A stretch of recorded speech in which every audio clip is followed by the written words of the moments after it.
Episode 16, Ironman Texas 70.3 with Elliot, Bach. Welcome to the pursuit of the perfect race. My name is Terry Wilson, and with each episode, I bring athletes to you that share their experiences at races in order for you to find your perfect race. We will hear stories from athletes of all ages, abilities, and races of all distances. So regardless of where you fit in, there's something in it for you. Thanks for spending some time with me today. Now let the pursuit begin.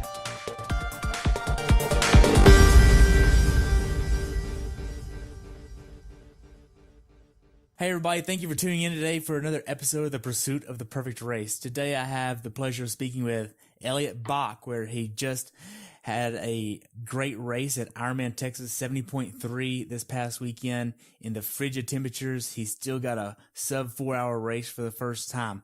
He's been doing triathlons since November of 2007. This was his second race as a professional, and I'm glad to talk to you today. Welcome to the show, Elliot. How's it going? Thanks for having me. So when did you decide to do Galveston 70.3? After I did it last year and being my first pro race, I decided I was not happy with my result, and I was determined to come back. And it's also, since I'm from Dallas, it's kind of a local one, so I don't really have an excuse not to do it. I like the course. It's easy to get to. I can drive down the day before, and it has the potential to be a very fast course. So I will keep going back for many years, I'm sure. Yeah. So when did you actually head down to Galveston? I usually go down the day before. This year, I was picking up another pro up from the airport, so I went down Friday morning, was able to get on the course Friday afternoon, and then relax Saturday morning, do the typical race check-in, pro meeting, race Sunday, and then I came back to Dallas on Monday. Okay. So how old are you this year? I will be 25 in November. 25. So you're pretty young to be doing this race as a pro. I'm one of the younger ones, yes. One of the younger ones. So a little bit about your training. What was your training like going into this race? It has been since switching. I switched to I'm with a new squad. I'm with Purple Patch Fitness now. I switched and started with them in about November of last year, and it's been a completely different regimen of training that I was used to. It's a lot more mileage, very high mileage, weights, which I've never done before, so that's new. Addressing my weaknesses, which are my run and my bike. So we are doing a lot of more mileage, as well as several rides where I run hard off the bike at what I want to eventually run for my half marathons. So high intensity and a lot more mileage, I would say. Okay. What is your hours of training max out at going into this race? 2 weeks ago, I did 30 hours. Wow. Now, did you get injured in training? I have been lucky and fortunate. I've stayed on top of stretching and stuff like that I've not been hurt yet. Nice. So did you miss any training? I did have a few lapses. In December, I was sick for a week where I pretty much missed all training. And then the middle of January, I got sick again and was out for about 10 days. Wow. Did that impact your training at all, or were you able to just pick right back up and keep going? I think if I would have let it get to my head, it probably would have, which I've done in the past. But I decided to I talked to my coach, and he said 1 week, a couple days, that's not going to define your season. So I went in with that attitude, and just once I was fully better, we would do a few test sessions, and then if they went well, then we were back on the roll. And I never felt like I lost. I mean, there's always those few sessions back that you feel a little stiff. For the most part, I feel like I didn't really lose a whole lot of fitness. You said your coach. Who's your coach? So I work with Matt Dixon and Paul Buick of Purple Patch Fitness. Okay. So now going into Galveston, were you able to get into the open water before Galveston? Yes and no. I did one. I went to training camp out in Arizona with the Purple Patch crew, and we went and attempted one open water swim, but the water was, they said 52 degrees. I'm pretty sure it was much colder than that. And I swam 2,000 yards. So technically yes, but it was once, and I couldn't talk. I didn't know where I was. It's hard to breathe. So I did one swim. Ugh. So as far as your big days of training going into Galveston, what's it like for a pro maxing out going into a 70.3? The biggest days I had were 2 weeks ago. My biggest block was that 30-hour week, and on Friday, my coach sent me out on a 90-mile ride with lots of work-specific, race-specific outputs as far as wattage, right into a 9-mile run off the bike with about half of it at race pace. followed up with a lightweight session, and then backed it up Saturday morning with a 110-mile ride and then a 12-mile runoff at pace with the option of a recovery swim in the afternoon that I did not do. It's an option for a reason. Yes. Wow. So what type of nutrition do you use to help you recover from all that? So I use Science and Sport. They have a full line of different types of proteins. I use it's just a straight up whey protein that after every session I do, if there's any type of intensity, as soon as I get home, I take 3 scoops of their whey protein with either some milk or some water immediately, and then I fuel with actual food, like real protein. Okay. But I always get the whey protein in. Nice. So now that's a good portion of your training. Now is the taper pretty easy going into the 70.3, or is it a little bit different from age groupers that aren't really coming off of 30 hours, more like 8 to 10 hours for most?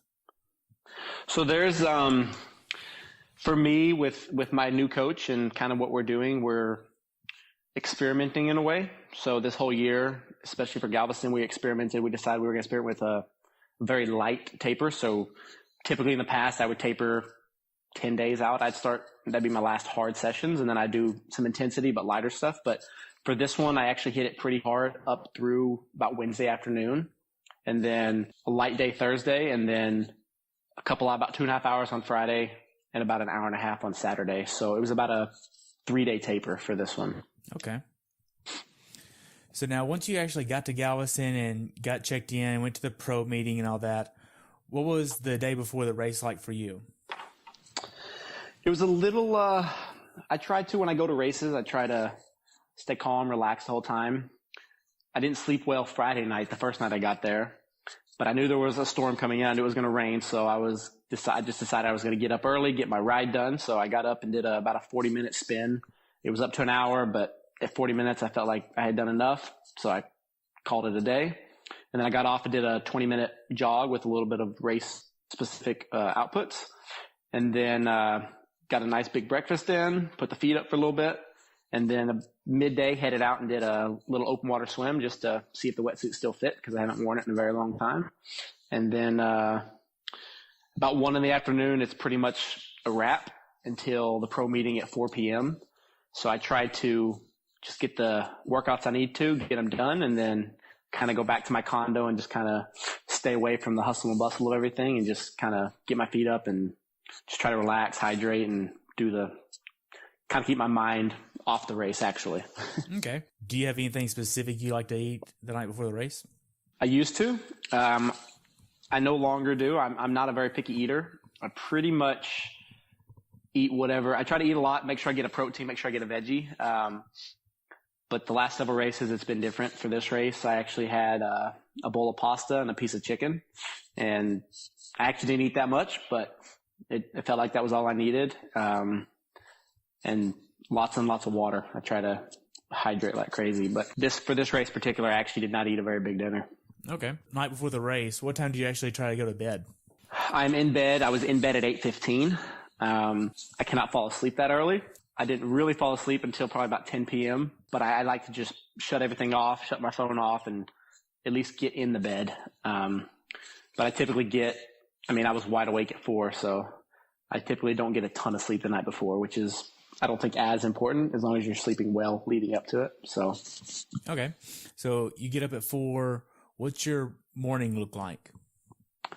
So my morning, I try to keep it pretty consistent. About the last 18 months, I've eaten the same thing before every single race because it works, so I don't want to change it. Get up at 4 a.m., and by 4:15, I'm eating a bagel with peanut butter and a bowl of oatmeal. And then I pretty much eat I make a pretty big bowl of oatmeal. I eat as much as I can, but by about 4:45, if I'm not done, I just quit eating because I want to give my body time to digest it. That way, 2 to 2.5 hours out from the race, I'm not eating anything, and then just sipping on some water. And then right before race start, about 20 minutes before, I will take a SIS gel. Okay. You bring your bike in the morning of. What kind of bike are you using? So I am riding a Cervelo P5 that I got from the DFW Tri-Shop. Okay. I've been on it since November, so I'm new to it. I'm first time riding a Cervelo. Nice. Do you like it so far? I think there's still some tweaks little things I need to fix on it, but as far as the overall fit and it's fast, I will say that. So I do like the bike. I think there's a few little adjustments I need to make moving forward. This was my first long race on it. So. Okay. What kind of wheels are you using on it? I'm using Irwin Cycling, their wheel company out of California. So for this race, I ran a disc and then a 58 mil on the front, both clincher wheels. I used to run tubular in the past and wanted to switch to clincher so that I could easily change a flat if I needed to. And I've been very happy. That was my first race on the wheels and very happy with them. Now, what kind of PSI are you putting in them the morning of? Morning of, I run 100 PSI in both. Okay. What's your thinking behind that? My thinking behind that is an old coach, just taking his advice. He said, run 100 PSI. And I don't do a ton of research. I'm getting better at doing research there's all kinds of testing and stuff, but that's what an old coach has told me, and it seems to work. And so that's what I've just been sticking with right now. Okay. So what time did you actually get to transition? Well, I didn't realize, so I rode my bike there the morning of, which was a mistake because it was very cold out and I had no cold gear. I was staying about 4 miles away. So I think I left my condo at about 4:30, and it got there by time, because I had to get there. They normally give the pros the tattoos to put on the night before, but they didn't give them this time. So we actually had to get there and get body marked and stand in line. So I think I was in transition at about 6:05 to 6:10. Wow. Now, a little bit about the race day weather. It was about, 55-ish morning of? I would say it was 55 at the highest. I saw on my phone morning of that it was 49 when I was rolling out the transition. Okay. My Garmin tracked it at 46 the entire bike course. And it was it was cold. I mean, I was cold the whole time. Right. And this was a wetsuit legal race at 69 degrees. Correct. Yes. So, and I only had a sleeveless wetsuit. Yeah, you gotta wear a full sleeve. I tell everybody full sleeve's the way to go. Yeah. So you get there, get your bike racked, you lay out everything. Do you have a certain way you lay things out to make yourself faster in transition? No, so it's pretty, I used to always carry tons of stuff in, and I've gotten to where now I try to go in with as little stuff as possible. So I go in with my shoes already on my bike, with my nutrition already on my bike, and then the little rubber bands that I use to hold my shoes, I put those on my aero bar the night before so I don't have to worry about it. I already have my socks laid out. If I'm going to wear socks, I have them laid out in my running shoes. I already have my bib number on. So I try to walk in with very minimal and typically no bag if I can help it. I used to carry a suitcase basically. So I like to walk in with as little as possible so it's easy to just set it down, because there's not a whole lot that I need, and set it down and then just try to get out of there. Okay. And you had pretty quick transitions as well, under 2 minutes on each of them. Yeah. I was happy with T1. I came out with a pretty big group, some pretty big names. I was pretty happy that I beat them out. T2 was a different story. I came in with, I think, 7 guys, and I couldn't feel my hands, so I could not get my helmet off. And I'm just sitting there playing with it, and I couldn't get it unbuckled, so I eventually had to just loosen it and just push the strap over my head. And then trying to get my shoes on was just a disaster, because about mile 50 on the bike, I could not feel my hands. So I wish T2 would have been a lot faster. Let's just say that. Right. Talk about the last 10 minutes before the actual gun went off for you. I was ready to go, and I actually let time get away from me. They had a little tent there in transition for the pros to hang out in. And for some reason I had everything set up, but I just kept walking back to my bike looking at it. I don't know why. Had everything there, and then I was putting my wetsuit on, and I had, I think, maybe 20 minutes till gun time. And every year I underestimate how long that walk is down to the swim start. So in the pro tent, I put my wetsuit on. I was like, okay, I'll jog down. I got about halfway down, realized I had taken my timing chip off and left it in the pro tent. So I didn't panic. I was just like, all right, well, I got to run back now. And I was barefoot because I did not take an extra pair of shoes, which was a rookie mistake. So ran back, got the timing chip. So at that point I had to actually run to the start. Got me on the deck, and within, I think, 2 minutes, they're like, all right, you have, I think it was 5 or 10 minutes to get in the water. So I just pretty much ran down there, jumped off the dock, did a little warm up. So maybe it was good because I didn't really have any time to think about anything. It was just like, all right, you got to get down there, you got to go. Did you use any type of lube to put your wetsuit on? I used, maybe it is Trice. I don't know the brand. It's like a spray, an aerosol. It's kind of one of those, if I have it, I use it, and I had it in my bag. So I use that, and then I use a Walmart bag to get my wetsuit on quickly. I put my feet in and then put my arms in. Okay. And then go from there. How was your first impression of the water this year? Honestly, I thought it was, I had a hard time believing it was 69 degrees because I did it last year and it was 72, I believe. And for pros, cut off is 71.5. And last year with a swim skin, it was chilly. And I thought jumping in, 69 is pretty cold. And I jumped in and I was pretty warm. So before we even started, my little 5-minute warm up, I was already sweating in my wetsuit. So to me, it was extremely warm. Wow. So now the gun goes off. How did your swim go? I came out with a good group, I would say, but I was not happy with my swim for what I know I'm capable of doing. I lined up right behind Ben Canute and another guy that I know is a phenomenal swimmer. And I wanted to try to see if I could go with them for even to the first buoy, which was, I think, 400 yards out. But from the get-go, maybe 50 yards in, I just felt like I was swimming into a wall. It was kind of a weird feeling I haven't had in a while. So I just tried to settle in. And I was with a group the whole time. I had no idea who I was swimming with. I didn't know if I was in the front or way out the back, but it was pretty rough for me. I thought it was going to go a lot better, but I just could not get in the groove the whole swim. So I was very ready for it to be over. About 2 minutes in, I was ready to be done. Was it choppy for y'all? Not too bad. It was a little bit, the way the wind was coming in, there was a little bit of chop going out. I think the first buoy is about 300 to 400 yards out. So there's a little chop going out there.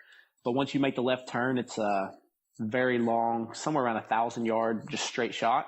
And actually the wind was going with us. So it was pretty smooth sailing. I just wasn't going anywhere. Okay. Now, do you breathe to one side or are you a bilateral breather?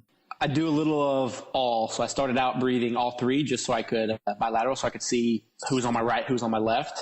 And then at the first buoy, I went to breathing to my left because I know we had to make another turn quickly. So I wanted to just watch who was cutting in. And then I noticed I was in a pack on that long straightaway. So I went to just breathing every right for about 5 minutes. And then I breathe on my left just because I was actually in the middle. I had somebody on each side of me just to make sure I didn't run into him. So I kind of just depends on what the water's doing. I try to breathe bilateral, but once my heart rate gets up, it's kind of hard to maintain that. Okay. So now you get to the swim out, you see the boat, you get ready to get out. How far do you actually go up the ramp before you actually stand up? I go until I can absolutely not swim anymore. So I go, and as soon as so the first time I touch the bottom, because your hands are extended out pretty well, I then shorten my stroke to where it pretty much, when it was about barely covering my wrist, I was like, okay, it's time to stand up. But I typically tried to swim. I feel like some people just get up too early. So I try to swim as close to where I need to be. That way I don't have to stand up and try to tread through all that water. Right. Now, did you feel of any of the oyster beds there? I did not. Maybe I did. I don't know. I don't know if I could feel my feet. I wasn't sure if I could actually feel my feet. And I think I was too worried about everybody around me. So I hardly even remember. I dropped my goggles coming out of the water, and I was with Matt Hansen and Cody Bills and a few other guys. And I was like, all right, I got to stay with these guys because last year I missed their pack getting on the bike, and then I was in no man's land. So I was determined to just go. Did you use the wetsuit strippers then, or did you do it yourself? I do it myself. I pull it down to my waist while I'm running, and then when I get to my bike, as I'm putting my helmet on, I use my feet to step it off. Okay. So walk me through transition for you. T1 went pretty smooth. I will say, last year I forgot to take my swim skin off and I got on my bike. So I was determined to not make that mistake this year. So the whole swim, I was just thinking about, don't forget to take your wetsuit off. Whatever you do, take that wetsuit off. So it was pretty good. I was with a pack. I think I was with maybe 10-ish guys. It was a solid little pack. So I actually got to my bike before them, got the helmet on, the wetsuit. Sometimes it comes off really easily. Sometimes it doesn't. This time it happened to just pretty much fall off. Bike came off smoothly, and I actually got on my bike and looked back, and I noticed that I was, not too far, but it's several seconds in front of everybody I got out of. So I was like, okay, this is good. I was happy with my transition. Okay. So you get out, you go through all the little turns, you make it to seawall and get on that long, nice straightaway. How was that?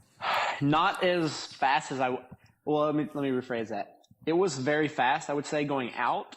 But as soon as I turned on the seawall, I kind of honestly felt like there was a little bit of a headwind. It was a really weird feeling. I felt like I was going into the wind, even though I knew that I wasn't, because I looked down and I was going 30 plus. So I was like, yeah, I'm probably not going into the wind at this fast. But the first 10-ish miles, I was going really hard. Then I started to fade a little bit about that first aid station, kind of readjusted, got my mind back in it, and then pushed it hard to the turnaround and got there a lot faster than I was expecting to. And how was the way back? Way back was, I've done it a couple times in the past. I mean, last year it was pretty much a crosswind, so it was fast both ways. And I knew the wind was about 14 miles an hour, 12 to 14, but when I turned, it felt like it was 20 miles an hour. And when you're out there at that turnaround, if you think about it too much, it can kind of be demoralizing, because a lot of races you might have some wind, but you're doing loops. But for Galveston, you go out 28 miles and you turn around and you come straight back the exact same way. So I felt a little defeated at the turnaround, I'm not going to lie, because I had used quite a bit of energy. I rode out to that turnaround pretty hard, and I wasn't sure, what I was going to have left in my legs. So I actually hit the turnaround. I sat up for a couple minutes and just was trying to spin and see if there was anybody around me, see what pros were coming up on me, and then just got back into a groove. A couple guys passed me and tried to go with them, couldn't do anything. And then actually the buddy I stayed with, he passed me about the 30-mile mark, and I was like, all right, I'm going to get 6 bike legs behind him, and I'm just going to go. And even if it hurts, I'm just going to keep in my sights. And so doing that, we actually started going a little faster, and I think we caught 9 guys on the way back. So I was actually really happy with that. We caught 8 or 9, and then coming into transition, I was able to catch a few more. Didn't come back as fast as I wanted to, but I mean, I don't think anybody came back as fast as they wanted to. So overall, it was a good bike for me compared to what I've done in the past. It was not my best, I feel like, but a good bike for me on the day. As far as your nutrition plan goes, did you have a certain amount of calories you were wanting to hit per hour? It's hard this one was hard because I'm a notorious cramper when it's hot. And so last year it was pretty warm.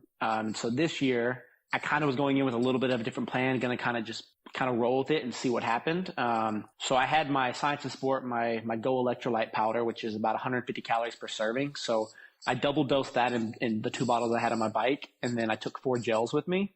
And I think at that race last year, I think I took in 1,000 calories on the bike. Whereas this year I didn't even actually finish my 2 bottles. So I want to say I took somewhere between 500 and 600 calories. So a little on the low end.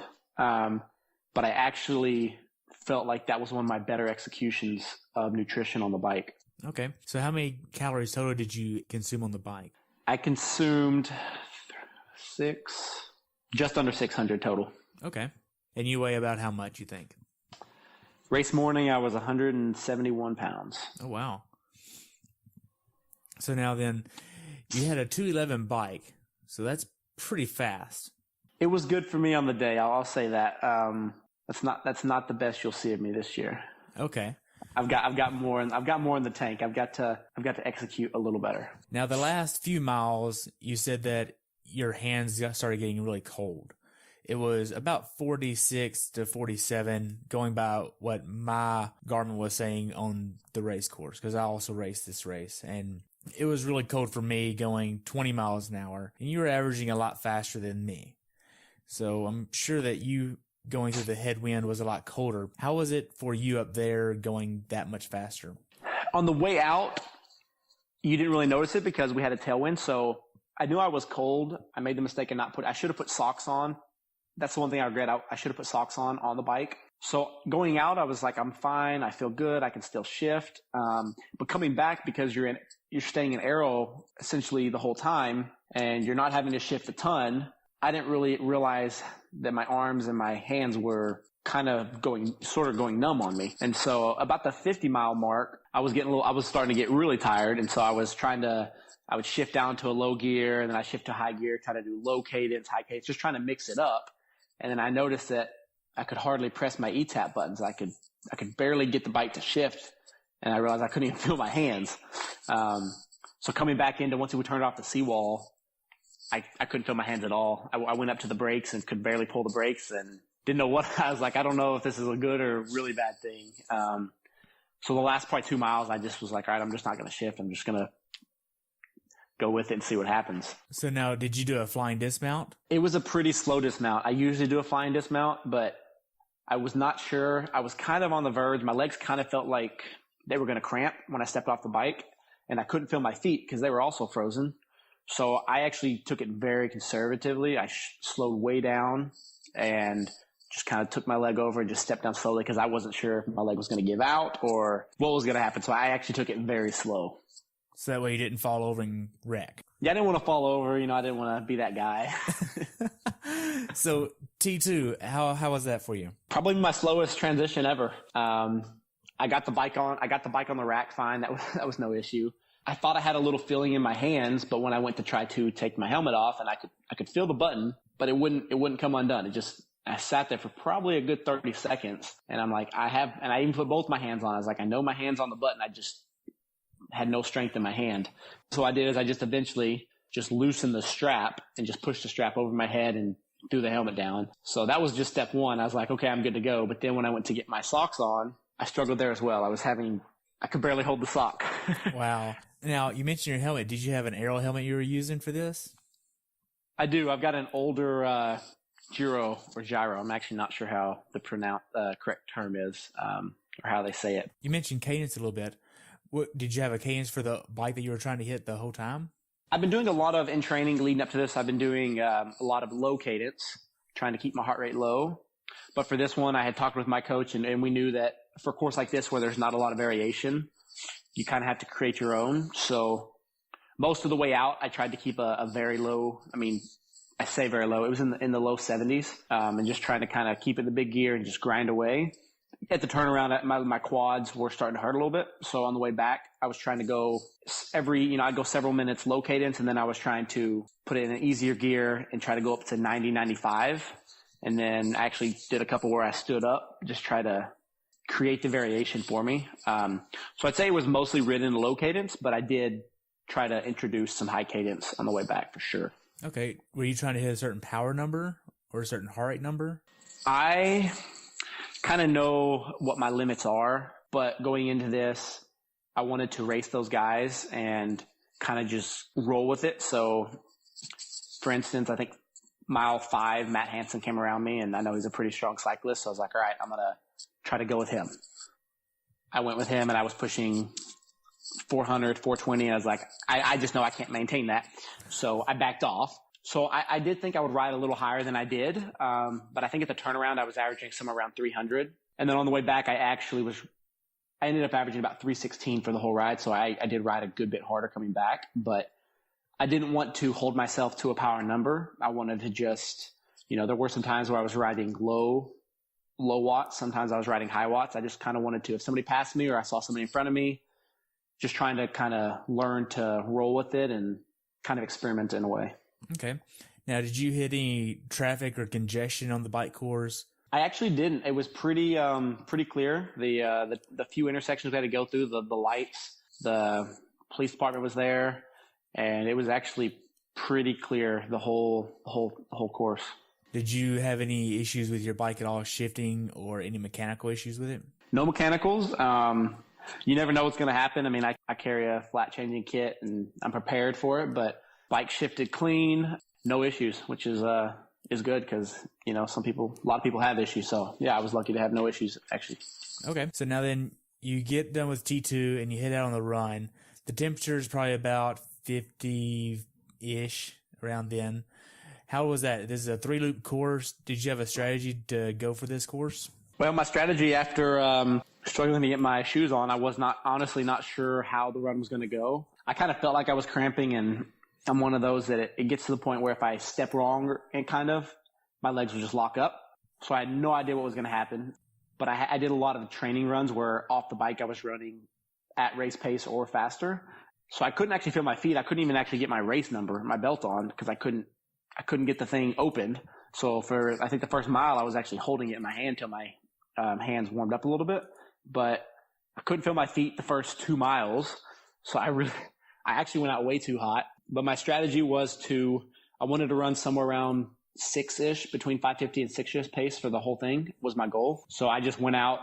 There was a group of, I think, 5 guys that beat me out of transition. So I was trying to kind of reel them in, but not blow myself up catching them. So I just wanted to run around 555-ish for as long as I could. And I was able to do that for most of the race. I think to about mile 8, I was right on. And then I fell off a little bit for a couple miles. And then I think with 2 miles to go, I was able to bring it back down. The strategy was run 5:55 as long as I could and just see what happened. Okay. So now then, whenever you got to the run course, was there any type of issues that you encountered this time? No, I actually, some people hate the loop run courses. I kind of have a love-hate relationship. It just kind of depends on the day. Sometimes I don't like them, sometimes I do, but I really liked that 3-loop run course, especially this year. It was, I like being able to see where everybody is, seeing where all the other pros are, and then I like being able to see, you get to see everybody. I mean, as you're finishing up, all the age groupers are coming onto the course, and you get to see the pro women. So I like that part of it. And I like the way it flows. It keeps everything close, super spectator friendly. And I like being able to see who's right in front of me. And it helps me try to kind of reel them in if I kind of gauge where they're at when they hit that turn. So I like the courses like that where there's multiple turns and out and backs and keeps everything close. And I think makes it a lot more fun. Right. I don't know if it was bad whenever you got to it earlier in the day before I got there, but there's a water treatment plant on the course, and it was especially strong by the time I got to it. Was it strong when you got to it? It was not actually. It was not bad. It was not at all. Yeah, whenever I got to it, I know I smelt it coming off the bridge there. I was like, oh man, this is going to be bad. And you only get closer coming down that bridge. Right. Right. You're like, oh man. So it was a little bit of a stink going through there. Now, something that I noticed about the course was I didn't see pretzels, chips, or cookies, but at one aid station. And only one aid station had Coke that I noticed, and there was no Red Bull like in years past. What was it like up front for y'all? I did notice that actually, because I typically I take my SIS gels with me, my Science and Sport gels with me on the run. I usually take 2 of them, but I do get to, depending on how energy is, usually that halfway point, I will go to Coke and Red Bull at every aid station actually.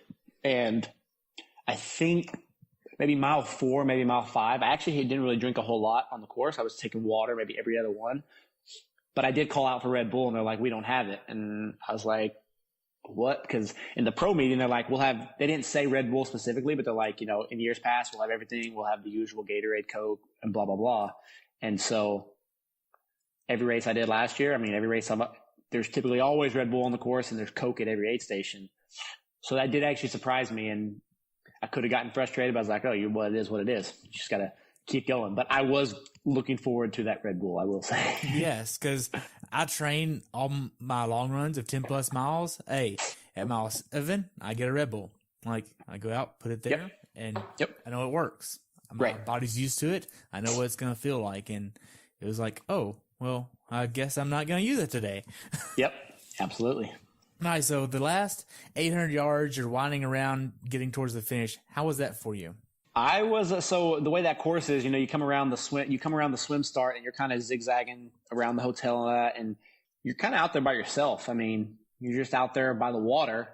I was hurting pretty bad. I wasn't hurting as bad as I probably could have hurt a little more if I'm being honest, but it kind of got to where I didn't let up, but I didn't push maybe as hard as I should have at the end. I couldn't see anybody in front of me and I didn't look back. Turns out when I crossed the finish line, there was a guy that finished, I think, 5 seconds behind me, but I didn't jog it in, but I just kind of was like, oh, well, I'm done and there's nobody around me, so I'm not going to try to run as hard as I can. So I kind of regret that a little bit. I should have pushed it hard that last bit. Were you keeping an eye on your overall time?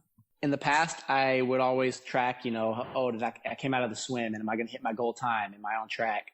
For this race, I decided to disregard that completely and just try to go out there and race my best race. So when I came out of the water, because I run my Garmin, so I know what my splits are.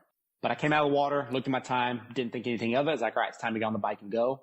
I knew I was running well, but I did not have a total time on my watch. And I decided that even on the loops, you come around, you can see the clock. And I was like, I'm not going to look at the clock. So I didn't look at it once, and I didn't look at my watch. All I had on my watch was my current laps. So I actually did not look at time, didn't know where I was at until I came around that last turn and was about to finish. And then you saw the clock for the first time as you're going to finish probably 100 yards away. And you saw probably 3:57 and some change at that time. and then you realized you're going to break 4. How was that? I was pretty stoked. I'm not going to lie. I've never gone faster than, I think my best. I've done a 4:09 before, but typically the several ones I did last year, I was around that 4:15 range. So I was pretty stoked. Not overall happy with my placing, but you kind of got to let those things go. I mean, I had a really good run for myself, and I PR'd, by 10 minutes. Overall, I think it was an excellent day. And I'm excited for the next one. Nice. Now, how well prepared were you for this race, you think? I think deep down, I didn't think I was as prepared as I needed to, but I think that was just me getting in my head, just because I've been putting in lots and lots of mileage with my new coach since November, and I'm used to racing a lot. And so I haven't raced in several months. So I honestly didn't know what to expect. I mean, I knew based on training, like I'm pushing numbers that I've never pushed and swimming good, and I'm running better than I have, but I hadn't raced in so long. So I kind of was like, let's just go race and get the rust off and see what happens, get the year started. So I think I was pretty well prepared for this one though. Okay. So what is one thing that you would like to pass on to someone that you learned about your race experience here? Roll with the punches. Go with it, because a lot of people, like we were talking about with the Red Bull, I think a lot of people get way too caught up in their exact plan, which I think is excellent to have. But I think you need to be able to kind of go with it if something doesn't go exactly right. If you're on the bike and you miss a bottle, if you want a bottle at the aid station, you miss it. If you're on the run and they don't have Coke or Red Bull at that aid station and you really needed it, just roll with it and quickly come up with a new game plan of what you're going to do to keep moving forward. Okay. So now, what's your definition of a perfect race? Ooh, let's see. This one might take a minute. I think perfect race would be whether you're pro, age grouper, no matter what. If you come in with a plan and you can execute it to a T and you hit everything you want, swim, bike, run, transitions, nutrition, I think a perfect race would be if you hit all those, and if you win, maybe not even trying to win, you just go in with, if I hit these things, that's a perfect race, and then you see what placing gets you. Okay. So was this a perfect race for you then? That's a yes and no question. Let's see. So for time, yes. But I'm trying to get to the point where I don't go into a race and decide what my time is. I try to go into it where I want to go in, and I want to race those guys. So I'd say no. Okay. So I guess short answer or long answer, that was not a perfect race for me. Okay. If athletes want to follow you, where can they follow you at? They can follow me on Instagram at Elliot_Bach_triathlete. Okay.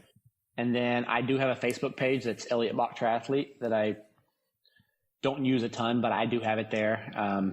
Instagram is my primary form of social media right now. So what else would you like to add about the race here? I would say it was very well put on, like it always is, but the volunteers and the fans were exceptional this year. These races couldn't be done without the volunteers. So for all those people to just come out there and give up their Sunday morning and they're excited to be there, that's probably one of the coolest things about the race in this sport. And it was cold. And it was unusually cold for Texas, seeing as it was, I think, in the 80s on Friday when I was out there riding. Yeah, and then it got down to low 50s. Man. Yeah. Well, Elliot, I just want to take a minute and acknowledge you and say thank you so much for your time today. I really appreciate everything you've shared, and I look forward to following you. Where can I follow you at the next race? So I will be racing in Lima, Peru in less than 2 weeks. It'll be on the 22nd of April. So wow. Next week I fly down to Peru. Nice. Well, good luck.